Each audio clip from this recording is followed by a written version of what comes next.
భర్తలతో పడలేక పారిపోయి ఒకరినొకరు పెళ్లి చేసుకున్న మహిళలు. యూపీలో ఘటన. ఇన్స్టాలో పరిచయం. ఇద్దరిది ఒకే సమస్య కావడంతో దగ్గరయ్యామని వెల్లడి. భర్తలు తాగి వచ్చి తిట్టడం కొట్టడం చేస్తుండడంతో విసిగిపోయామన్న మహిళలు. ఇకపై దంపతులుగా గోరఖ్పూర్లోనే ఉంటామని వెల్లడి. భర్త నిత్యం తాగి వచ్చి తిడుతూ కొడుతుండడంతో విసిగిపోయిందో మహిళ. తనలాంటి బాధితురాలు ఇన్స్టాగ్రామ్ లో పరిచయం కావడంతో స్నేహం పెంచుకుంది.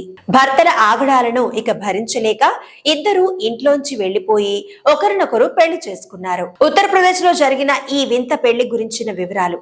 యూపీకి చెందిన మహిళలు కవిత, గుంజా అలియాస్ బబ్లులకు సోషల్ మీడియా ప్లాట్ఫామ్ ఇన్స్టాగ్రామ్ లో పరిచయం ఏర్పడింది. ఇద్దరు ఒకే రకమైన సమస్యతో బాధపడుతున్నారు. వారి వారి భర్తలకు మద్యపానం అలవాటు, తాగి వచ్చి రోజు ఇంట్లో చేసే రచ్చ చెప్పుకుంటూ బాధపడుతుండేవారు. మధ్యమత్తులో తమ భర్తలు తిట్టే తిట్లను, పెట్టే హింసను ఇక భరించలేమని ఇద్దరు ఓ నిర్ణయానికి వచ్చారు. భర్తలతో సంబంధం లేకుండా తామిద్దరం పెళ్లి చేసుకుని వేరే ఊరిలో కలిసి ఉండాలని కవిత, బబ్లు డిసైడ్ అయ్యారు. ఆపై ఇద్దరు ఇల్లు వదిలి గోరఖ్పూర్ చేరుకున్నారు. మహిళలు ఇద్దరు ఓ శివాలయంలో సంప్రదాయబద్ధంగా పెళ్లి చేసుకున్నారు. ఇందులో బబ్లు పెళ్లి కొడుకులా, కవిత నుదుట తిలకం దిద్దింది.